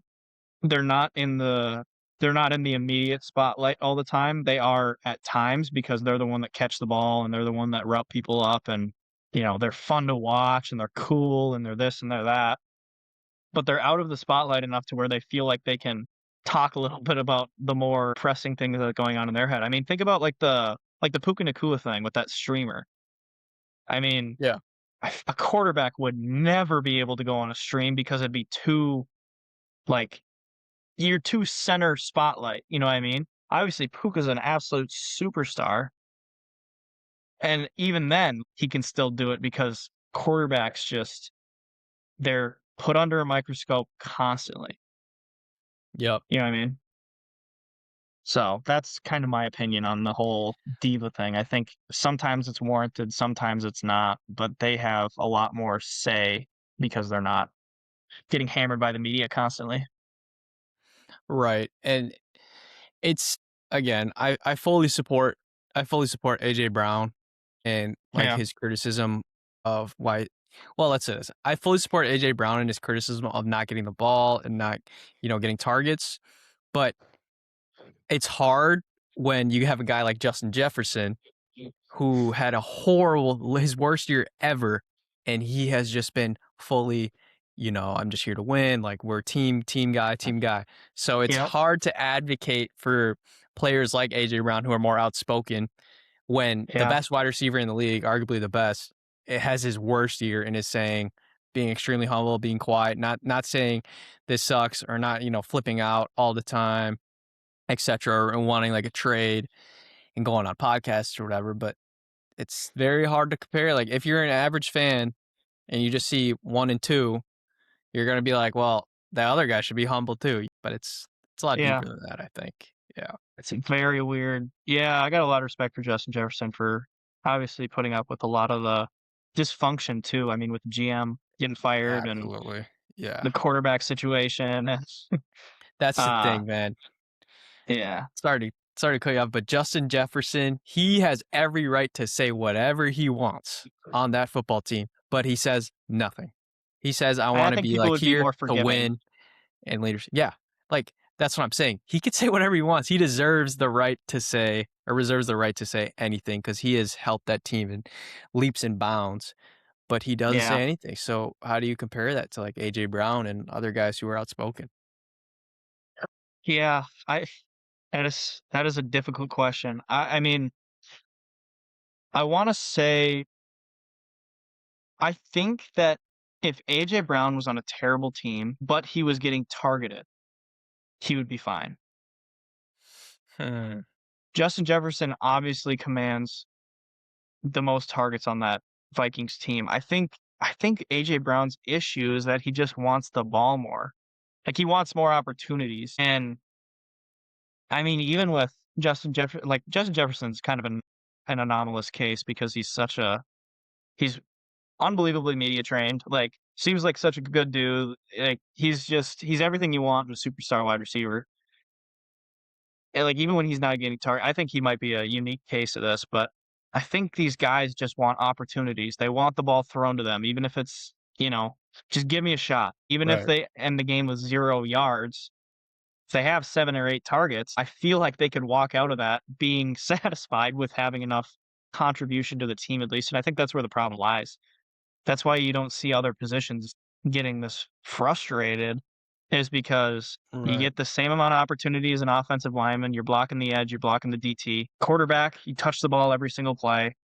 Defense, obviously, you're doing your thing every single play. Like, the only Yep. position in football that has such volatility in terms of production and opportunity is the wide receiver position. I think that's why so many of them are so outspoken about their situations, and when they're unhappy, they talk about it a lot. So Yeah. Well, I mean, you say like you were saying, AJ Brown. If AJ Brown was on a losing team and he's getting targets, he'd be satisfied. Does that mean he doesn't care about winning? I think he cares more about based off of what I've seen, like, even when they win, he's pissed. Based off of what I've seen from interviews and, like, the criticisms of him just wanting like, it being a one-man show type deal, I think he just wants to contribute. Like, I think him and a lot of these guys have worked so hard to get where they are, being a you know, being a secondary piece or, like, not getting the opportunity that you feel like you deserve because of the work you put in, I can see how he might just be frustrated in his own ability knowing that he could have done more and he could do more and he could be a huge asset to the team. I'm trying to think of a way because I mean, obviously, you can't really think that these guys are being malicious in nature and that all they care about is me, me, me, me, me. I think it's just they hold themselves to such a high standard that some guys, like Justin Jefferson can be totally cool with it and whatever, but some guys just feel outspoken about they think they could have done more, and that might just frustrate them internally. And that's not to say that Justin Jefferson doesn't have the grit or that drive or that fire or whatever, Right. because I think he No, has all of that definitely. to a extensive degree. But I mean, some guys are just more emotional than other guys too. You got to remember this. Just they're human Different people. beings. Yeah. They're all just human So beings. But I heard a lot of people say AJ Brown doesn't care about winning. AJ Brown doesn't care about winning. All he cares about himself. Because when they won, you're right. Like he was still frustrated. But you have to think that Eagles offense did not move at all for most of the part, like of all the games. Jalen Hurts had a very, very not great production season this year. yeah, And it's, yeah, like you're winning, but the offense isn't moving at all. Maybe you can be frustrated about that because it's yeah, internally. Maybe the OC is just not hearing the players out, or something's just going wrong internally where it's bigger than yeah, just, oh, I'm just AJ Brown and I hate winning. No, I think it's because the Eagles offense was horrible this year. Let's just say yep, that. In terms of moving the ball, they stunk. And yeah, I'd be frustrated even if I'm not getting the ball, or even if I am. If I am getting the ball, I'm just like, we suck. Like, what's going on? We need to fix this now. I just think it's yeah, just fair that he was a little frustrated. But yeah, yeah. It's crazy. It's weird. I don't know. We're in a very strange time going back to, like, social media. Everything he says is amplified, and everything's taken out yeah, of context and reposted, and Schefter's saying this, and, Rappaport saying that, and it's all muddled media garbage too. You can't see what is going on in AJ Brown's head when he's doing this stuff. You can't know his intentions. You Yeah. can't. You just can't read the guy's mind. I think it's just. Right. I don't Exactly. know how I feel about the. I could see how Philly fans would be frustrated though too, being like, you don't want to Yeah. be on my team. Like, For sure. I don't know. It's Yeah. it's interesting. Well, it'll be They're fun to they're see how that shakes out. yeah, they're extremely gritty and passionate. They're one of the most passionate fan bases in the NFL. So I could Mhm. definitely agree with them on like, if you don't want to be in my team, get out. I definitely agree with Yeah, that. right, But yeah. also, I don't know what you think personally about Sirianni, but this year he kind of, I don't know if he's like losing his locker room or not, or if I'm just hearing that around. But I don't know if Sirianni's losing the locker room, and he was kind of a little louder this year in terms of interaction with fans and everything. But I don't know. Yeah. What's your opinion on Sirianni? I am a Sirianni kinda hater. I think he's pretty immature at some times. I mean, you've seen Jalen Hurts, you know, reeling him back in when he gets frustrated. It's like, does that happen ever? Like, it's and then the Kevin Patullo thing, like, my god, the fact that he let that go on for so long, it's huge problems. I mean, I think in the same way, kinda reminds me of not personality-wise, but maybe like a Mike McCarthy. Won a Super Bowl, talented team, super team around him. Maybe he wasn't the sole reason that they actually won the Super Bowl. Yeah, I don't know. I mean, you're not gonna fire the guy, obviously. Like, it's no secret that he's gonna be with the team for a long time. In terms of, like, my god, scheming wide receivers open and everything, it is boring to watch. The Eagles are Very boring to boring. watch sometimes. They're probably the most Like, boring offense obviously this year. yeah. Like, Saquon's obviously a superstar, and every time he gets the ball, it's exciting, but my god, that's another reason that AJ Brown might be frustrated. He's got him running, you know, slants and digs and everything, and you gotta treat him kinda like an ex-receiver, and the offense is just sluggish and tough to watch sometimes. When they get grooving, but it's never Jalen Hurts will have a chunk play, like a big touchdown here and there, but it feels like the rest of the time, it's like I'm asleep. I don't know. Yeah. He's not very creative in terms of an offensive-minded. I don't know if they brought him in to do that kind of stuff, but he's not it doesn't No. the offense is just so vanilla. Right. I think they just brought him in to kinda more so to fit that Philly. He does. He fits the exact Oh, picture of what yeah. a Philly head coach should be. Gritty, outspoken, "I don't care, we're gonna win, I don't care about you, I don't care about Yeah. this." But I just don't think there ever should be a point where your quarterback is holding back your head coach. I agree, I agree. I think It's it's just you're the leader of the team, you oversee everything. If by doing that, you're basically telling your players that they can get heated and show that on the field. And that's right. another topic, like how passionate can you really get and how much passion can you show, and is it passion, or you know what I mean? Like, there'll be people that Right. argue with that about that all day. Yeah. Yeah, I don't know. Yeah, I they can just go on really, forever. really yeah. When I seen stuff like that, it's just like lose so much respect for the guy. For sure, yeah. I mean, I don't know what the Eagles are gonna be up to. It's just such an amazing team, like, roster, And and now you should be producing thousands of yards on the offense, but, on paper they should be the best team in the NFL tenfold. yeah, they're not. But, yeah, but where do you think AJ Brown goes then? I'd love to see him reunite with Vrabel and the Patriots. I think that would be That his would be kinda cool. hold down, but see about that. Especially with the Diggs release, that could make a ton of sense. Yep. Honestly, man, keep him on the East Coast. I had honestly saying that makes too much sense. Yeah. Like, reunite with Vrabel, keep him on the East Coast, like, he's comfortable in the area, he probably doesn't have to up and move his family that far, if at Yep. all. Him and Drake May would be sweet.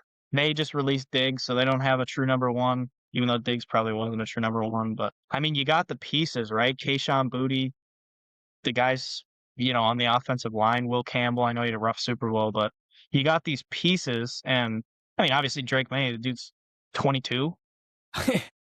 You That's have a awesome. franchise quarterback for the next 20 years. Now's the time. You're paying him nothing. You need a receiver bad. You got the Yeah. defense. I mean, Christian Gonzalez is an absolute superstar. I I just think like, what would you do if you were New England even in the draft with that first round pick? I don't even know. I mean, I guess I would beef up the interior offensive line. It's just that's always Yeah, you can do that. You can draft there, but I almost might trade away the pick because the team was so solidified and young last year. I don't think you necessarily need to go all in on anyone right now, or I don't think there's any standouts for yeah. their first round pick. But I wouldn't hate trading it away and getting some draft capital either later on or getting some depth in some places that you need. I honestly don't hate that either, and I'm sure I'm gonna get blasted for this, but do you think that these teams value AJ Brown as a first round pick even anymore? Like, what are the what are the chances that you could trade back for, trade back into the second round and get a pick up an additional, fourth or fifth, and then see what you can do with those second round picks for AJ Brown, right? Like, or a Yeah, second round pick and an extra, you know what I mean? Like, who knows what he's going to command, but it's so interesting, especially with a great receiver. He's been proven time and time again that he's a great receiver, but he has a down year, you know, and not a Justin Jefferson down year, not just barely cracking 1,000 yards, which is an accomplishment in itself, but like a yeah, down year. yeah, Um, the frustration, I mean, the trading teams would hold all of the leverage because they're like, well, he wants out, yeah, you know, and this might transpire into a holdout or into a trade request to where he's publicly being like, yeah, I want out. And it just takes all of the bargaining away from the Eagles. yeah, for So sure. I wonder, like, could you get him for a second and some change? For sure, second and some change. Not a first. I don't think anyone gets traded for first. Now, we see all these picks and they get traded for a bag of chips, but at the Yeah. Eagles, they're gonna get rid of them because it clears up cap space. That's always good, right? So I think Mhm. you could trade them for draft capital to clear up some cap space, just like some deep rounders. Because you, that's like you said, if they don't trade him now, it's just going to cause problems. There's going to be a holdout. There's going Yep. to be social media stuff. You're just going to cause problems for the organization. So I say trade AJ Yeah. Brown for draft capital. That way you get rid of the cap space and you don't take any on. And I think the Patriots would be willing to do so if I'm correct. Like some deeper draft capital, I think they would. So I don't Yeah. hate it. And I think Devontae Smith could take over the role as a true number one too. Yeah, for sure. I mean, he's got the athleticism. He's been incredible. I think you could get a late round guy to replace AJ Brown, like just a Yeah. bigger body receiver that you can throw on the outside for Right. those jump balls. Yeah. But I really think the draft capital, is it worth the holdout and the unfollowing the Eagles on Instagram that's probably going to come soon, and the deleting all the Right. pictures that are associated with the Eagles on it? Like, is it worth all of that when the benefit is clearing up some cap space? Maybe you can make some moves in free agency. You know what I Yeah. mean? Like, a lot of great guys. You could even get like a different AJ Brown wide receiver style kind of guy in free agency. I mean, it Absolutely. kind of makes too much sense. Like, clean breakup, send him off to the Patriots, get some draft capital, open up some cap space, sign a guy that kind of has the same skill set as him, and go into this thing with probably the same amount of production, which nothing's going to change anyway because Sirianni's system is so boring. But I think it makes total sense. Like, just clean breakup. Yeah, clean breakup for sure. Like, just get something. If you're the Eagles, get something out of it, while you can. Yeah. And Yeah. beyond that, I know a lot of teams, like we were talking about cap space, almost, I feel like so many teams this year, more than ever, I feel like, are getting rid of players just to clear up cap space. The Cowboys cleared up a bunch of cap space by restructuring, I think Dak's contract, and then I'm Yeah. forgetting who else, but a big name. And yeah, just everyone's clearing up cap space. The Patriots releasing Diggs for cap space. Like it Yep. wasn't a bad breakup. They just like told them we need to release you for cap space, and they're like, all right. Oh, But damn.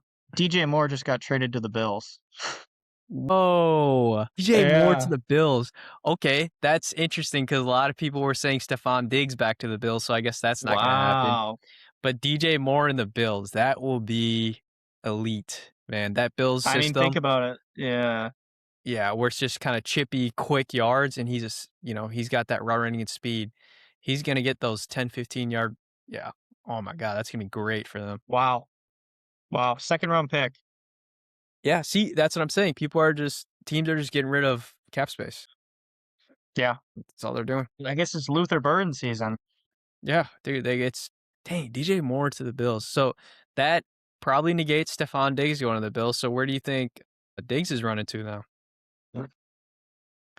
I don't know many teams that would fit him because he's gonna want some money because he didn't have a bad year.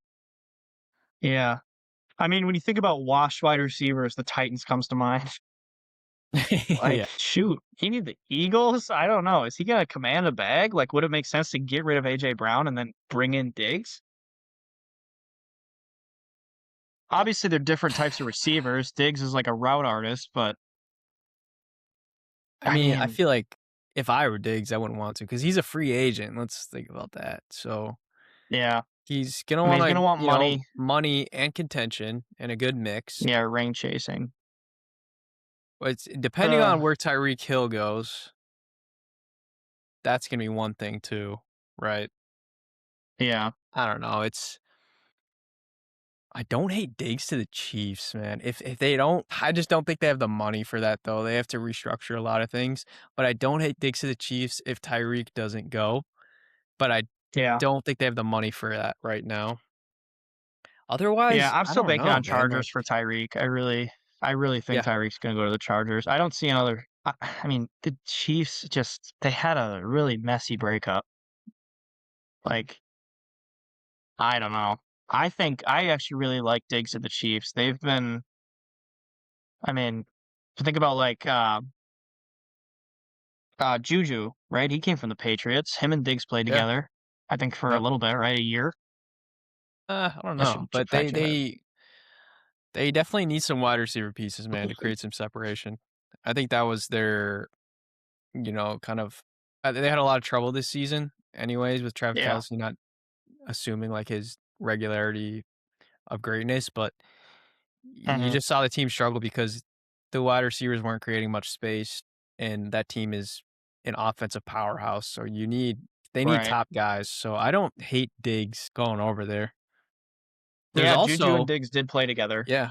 Oh, there you go. Like that'd be pretty nice Yeah, because Juju so was their there's number one ties guy, there. right? Yeah. For at like one The on the point, I remember he was just producing it.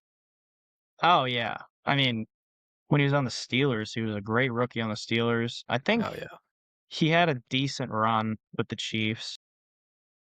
yeah, But yeah, yeah. they need a guy. It's I need a guy, yeah, but that's yeah, and it's like it seems like everyone's just clearing up cap space to make giant moves in free agency. Because keep in mind, to whoever's listening or watching, if there are people, this is filmed March 5th, so free agency isn't open yet. So we don't know what's going to we got happen. But 6 days. every team seems like they're just clean housing for cap space and making some big moves. Like, again, to go back to the Cowboys, they restructured a lot of stuff, and Jerry Jones came out and said he's planning to make moves in free agency. But it feels like every year Jerry Jones says that and he does nothing, but so do you think Jerry Jones is killing the Cowboys by staying? Yes. I mean, maybe not the fact that he's the owner, but he is way too involved in operations. Like, trust your guys, trust Schottenheimer or Schott whatever the hell his name is, Schottenhauer. You hired these guys for a reason, you know? You love Dak, you're open about talking to Dak. He needs to stay out of the fucking media spotlight too. Like, Yeah. talking about former players and, I mean, just bringing so much negative people already hate the Cowboys just because 'cause they're the Cowboys. Bringing so much more negative media attention to the Cowboys is not helping their case at all. Not at all, dude. No. Like, he's the most famous owner, I'd say, by far, maybe besides Kraft, but just because he was a winner with Brady, and you gotta I mean, maybe it fits the brand. He's a phenomenal businessman, a phenomenal businessman. Like, he's done more for the Cowboys marketing than you can really say for any other team. Like, even when the Cowboys are for out of the sure. playoffs and terrible, everybody's talking about it. They're getting Yeah. primetime games. They're playing Monday Night Football. Like, Yep. the media talks about them. The fact that they're even still called America's team to this day, like, even referenced by some people, even though I don't believe it. I know you probably don't believe it, and I bet people watching don't believe it. I mean, his No. ability to continue to bring attention to the Cowboys and continue to keep the spotlight on them is Yeah. unmatched, but in terms of Nothing his short of it. Yeah. football decisions, like, the Mike McCarthy experiment was terrible. The it just seems like there's been so much like, bringing Zeke back, like, what are you doing? Oh, right. Right. If the Cowboys are still America's team, Jerry Jones is killing America's team. It's simply put that Yeah, way. And yeah, it's because he has his hand in too much. Like, he should be the marketing, and he's amazing masterclass at marketing, but his yeah, football decisions are just irate. And every year he says the same thing over and over. Oh, I'm gonna pump. We're gonna make crazy moves in free agency. This is our year. And they sign one guy, one or two yeah, guys sign that a are, practice squad. yeah, exactly. And then he's like, and then he's gonna have a contract dispute with one of his top players. It just seems like that happens every year. And then they go under 500 or And something. they get Well, they go or if 500 they go maybe. over yeah. Yeah. Then if they make the playoffs, they get bounced in the wild card. Exactly. He just needs to stop making the decisions, man. You had your run, Yeah. Jerry. It's time to hang him up. Just be the owner and just watch the games, have fun, and let hire the guys you want to hire to let them do their job, Yeah. please. Yeah, Let the people you hire do what you hired them to do. it's time to go, man. Yeah. I agree. I think Jerry's just taking too much of a hands-on role in terms of the actual football. Like, Right. man, his drafts have been absolute whiffs. Like, I mean, looking at the like, since CD, uh, and, like, Tyler Guyton is one that comes off the top of my head. Like, Jesus. A lot of offensive linemen, Tyler Smith, Tyler Guyton, Tyler Booker. Crazy they're building a wall of Tylers, but Mozzie Smith, I mean, Micah Parsons, he's gone because of Jerry. Obviously, CD's great. He's made some good free agency signings with George Pickens and everything. So we'll see what happens with that. I'm actually curious, staying on the Cowboys, but George Pickens franchise tagged. Is that a tag and trade or is he staying? I think he's staying. I think he will stay. Really? Yeah, I mean, I think that's the general consensus. What everyone's thinking so far in the media Yeah. and stuff, but everyone could be wrong. But you need him to stay for sure. I think personally, Yeah. when you have CD and George Pickens, it just opens up the field a lot more. Yeah. And I just don't know. Like, the Cowboys are an interesting team because they always have talent, right? But they just can't ever Yeah. seem to win. Yeah. It's I just mean, they're a simple very as that. high-powered offense. Like, they'll Yeah. be able to feed both of them enough because they throw the ball a ton. They're very fun to watch. Defense is Yep. atrocious, but Yeah. the offense is fun to watch. It's pretty much the opposite of the Eagles. Yeah. Uh, I Opposite. think if he does end up staying, it's not gonna be like a diva situation. Obviously, Pickens has had some, like, controversial, media attention in the past because he's been outspoken, but I think he's happy where he is. He's getting plenty of targets. I mean, him and CD are just absolute monsters across from each other. I think you add, like, one more guy, maybe in the later rounds, Hmm. and you have a complete wide receiver core. Yeah, And for I think sure. it could be like a late round steal situation because those guys are gonna command so much attention. You know what I mean? Absolutely. Yeah. Like, you It's have just 2 they, powerhouse outside wide receivers. You yeah. just need you get a decent slot guy, and that's the type of stuff that turns into Puka Nakua or, like, a random Cooper Cup season like we had in 2021, you know? Yeah. Imagine this. They really need a slot guy. They keep Pickens.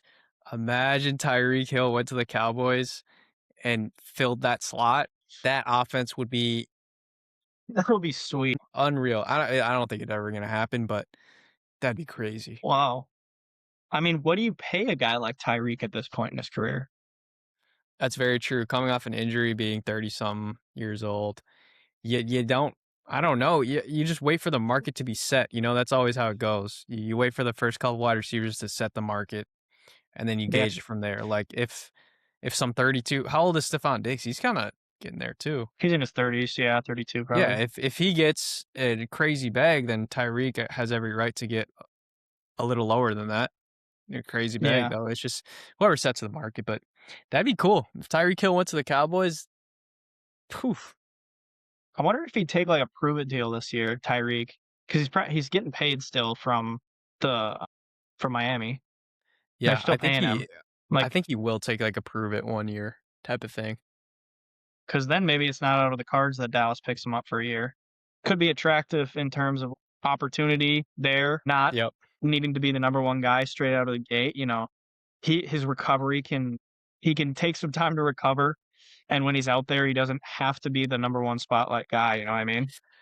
Yeah, but is That he would be an okay? insane offense. Yeah, is he okay with being the number 3 guy?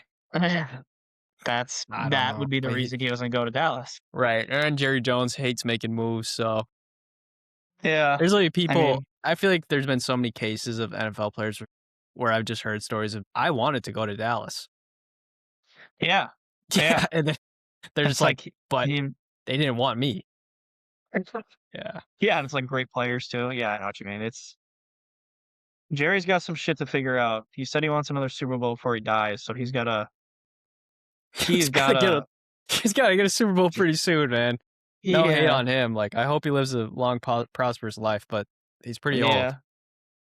Yeah, he's I think gotta he get one said soon. like, I mean, and how old do you have to be to kind of sell the team even, unless it's gonna stay in his family? I think he actually said It he might is. just pass it Yeah, down, which I know Cowboys fans are mortified of because it's gonna be another 50 same years of the thing. same shit. Yeah, and it is crazy what he did with the Cowboys, making it like such a he kind of saved the NFL in that sense, making the Cowboys such a big team. Like you go to Europe before we were in Europe for the NFL and stuff, people knew about the Cowboys. That's Yeah. it. They didn't know what the Oh, NFL was. yeah. They just knew what the Cowboys were. There's like Cowboys. Yeah.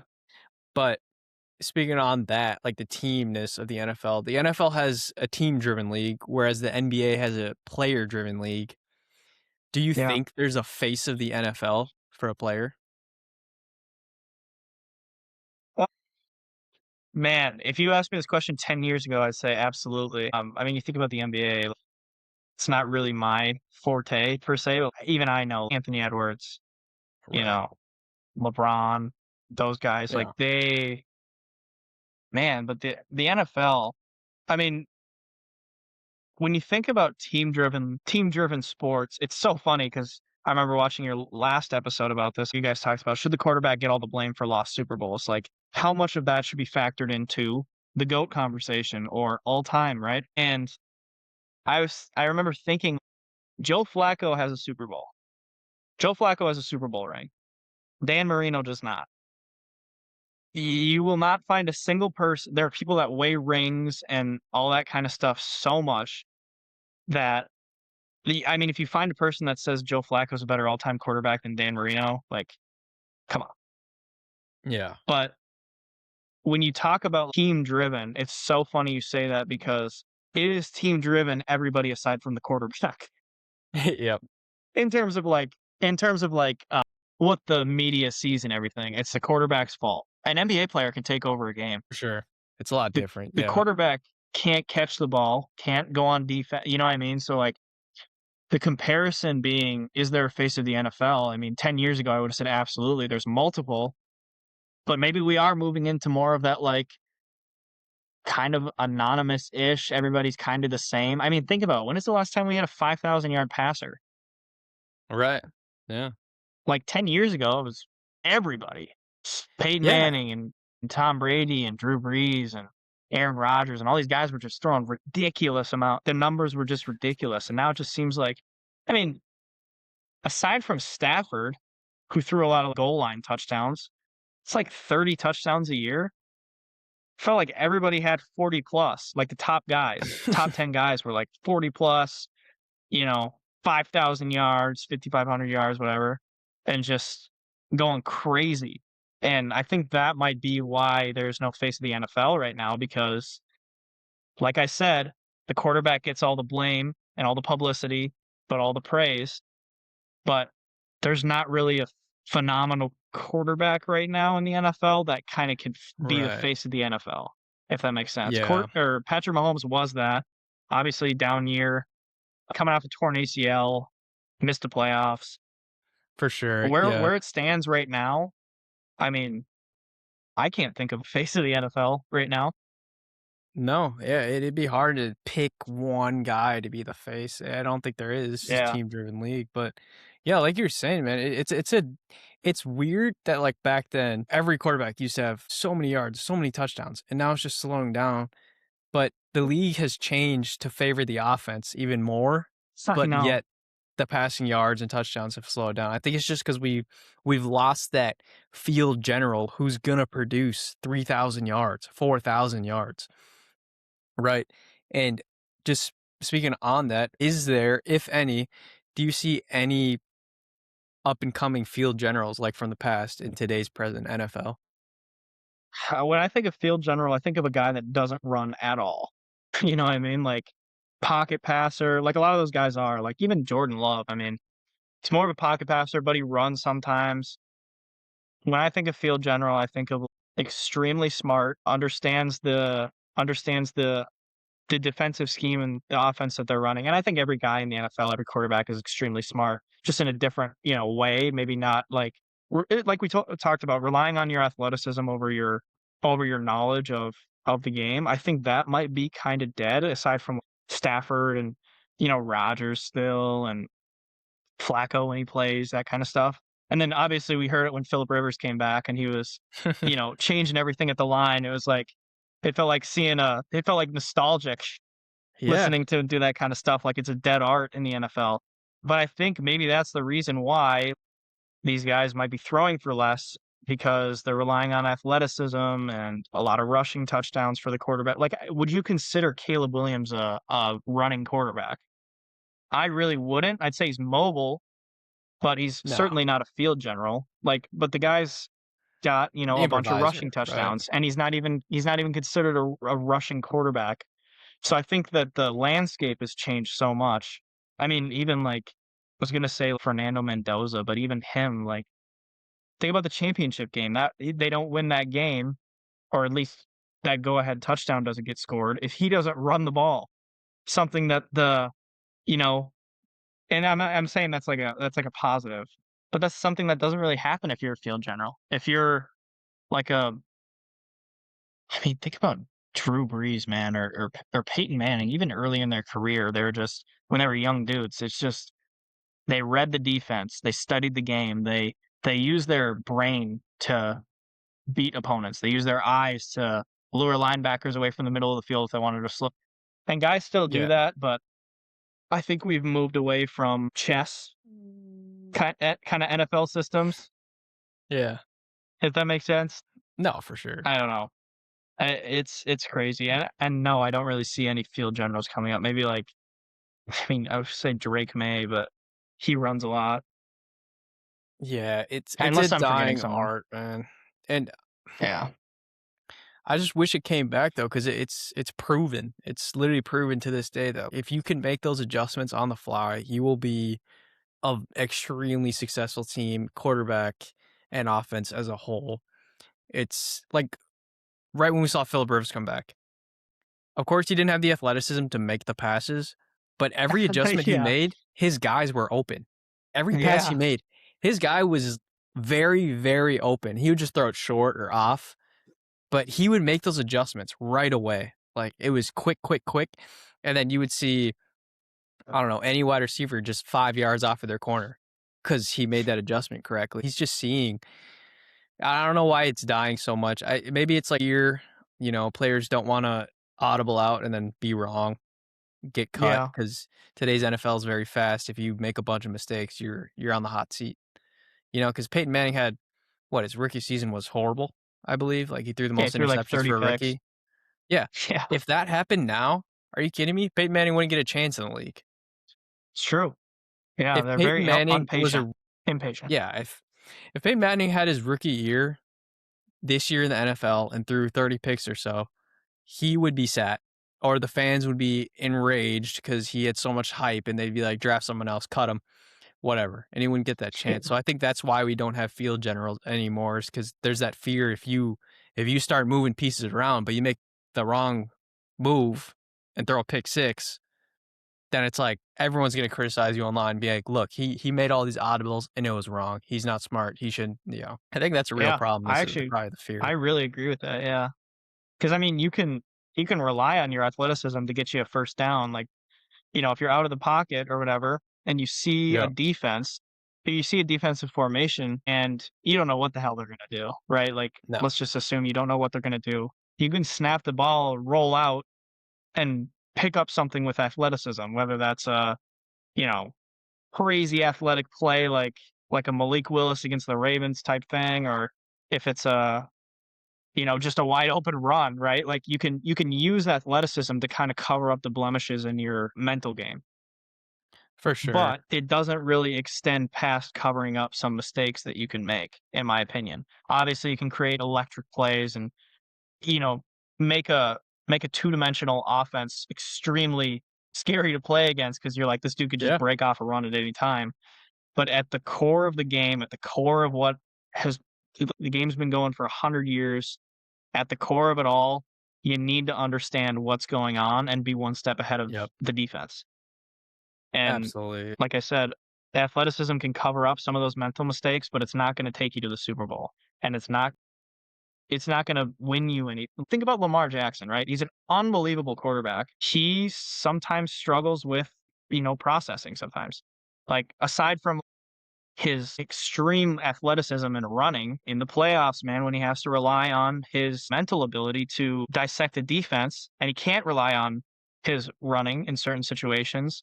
That's Mhm. why sometimes these running guys, or I should say more mobile quarterbacks, fall short.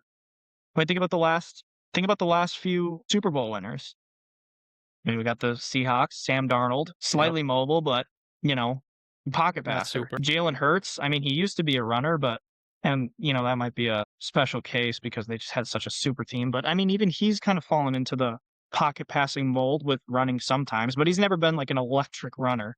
You know what I mean? Mhm. He's been quick, but he's never been like a juke someone out of his cleats type guy.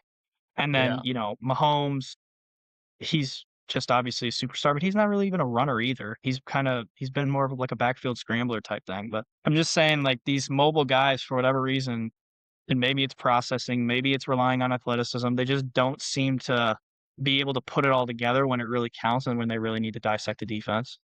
Yeah, for sure. It's just it's an improviser league now for quarterbacks. Just the Hmm. quarterbacks are all improvisers, which again, I kind of think it's sometimes they rely too much on their athleticism, so that negates the fact that they have to study more or do Right. this or that because it works out for them. It has, but yeah, I think that's just why we don't see field generals anymore. Is because the fear of performing now, and two, relying so much on your athleticism. But we are running out of time here, so I wanted to ask one more quick question.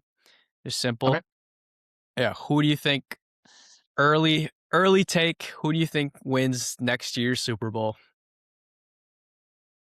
Oh God. I want to say the Packers, but I won't for for objective's sake, for being objective. Well, if you think they're gonna win, it's just whoever you think's gonna win. I think that if the Packers can get Micah Parsons healthy, if they can figure out the shit on the offensive line, let Zach Tom rehab that knee, don't cut Elton Jenkins, just restructure his contract, let Jordan Morgan play, let Anthony Belton play, just develop those guys. If they can figure the shit out on the offensive line, Josh Jacobs is electric. Matthew Golden is going to be a 1,000+ yard receiver this year. You can clip that. Christian Watson is unbelievable when he's healthy. Jaden Reed obviously is unbelievable. Like the defense is great. If they can get a corner, I mean, I would love to say all that's going to happen, but Goody's kind of a dipshit when it comes to doing all that kind of stuff too. So we'll see. But outside of the Packers, to give you one, I mean, the obvious, since DJ Moore, should we say the Bills? I'll say the Bills. Why not? That's a great pick. That's a great pick. I'm gonna say, give me the Chargers, man. Sleeper there. Wow. Sleeper All there. right. Yeah. Doesn't All don't make right. All really right. make deep playoff runs, but I was gonna say the Rams, but I kind of want a Yeah. more outspoken one. Give me the Chargers, man. If they make some good moves in free agency, they got a team. Khalil Mack's free agent for one, it's like Yep. his second time in his career. See where he goes, but Yeah. yeah, give me the Chargers. And I like then it. yeah, I oh we'll have to sorry, I was gonna reconvene in say a year. yeah, exactly. See who's right, see who's wrong.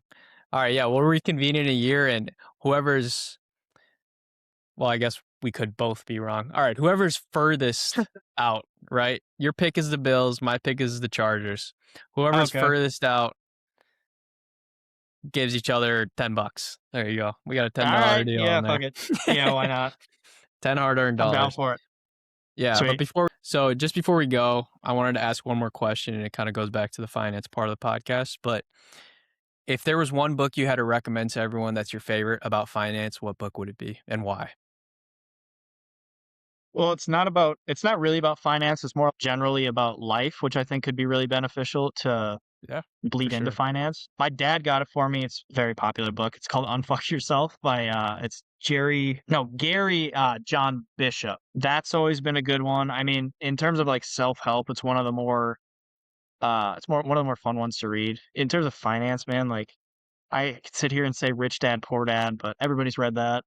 For financial stuff, honestly, with the internet at our fingertips today, objective news sources have been fun. I mean, there's so much on the internet in terms of like blogging and all that kind of stuff. But yeah, I'd say the best book, physical book that you can pick up and read, Unfuck Yourself by Gary Bishop. There you go, folks. You have it there. Yeah, I'll have to read that. I haven't read that. I've heard a lot of good things about it. But yeah, man, Yeah. thanks for coming on today. We filmed a lot, so excited to Yeah. I post this appreciate you and having me on. see what we do. Yeah, it was great learning about. I honestly learned a lot in our finance spot, and obviously talking NFL is always fun. Talking shop with you is always fun. Definitely have you on Yeah, again yeah. soon, and I want to try something new. Will you? I'm gonna have the guest outro us every time. Oh God. Just I have say to whatever outro? you want. Yeah, just say whatever you want, and then thank you for listening to the Sam Bowie podcast. That'll be it. So All say right. whatever you want, and then thank you for listening to Sam Bowie. Yeah, yeah, yeah.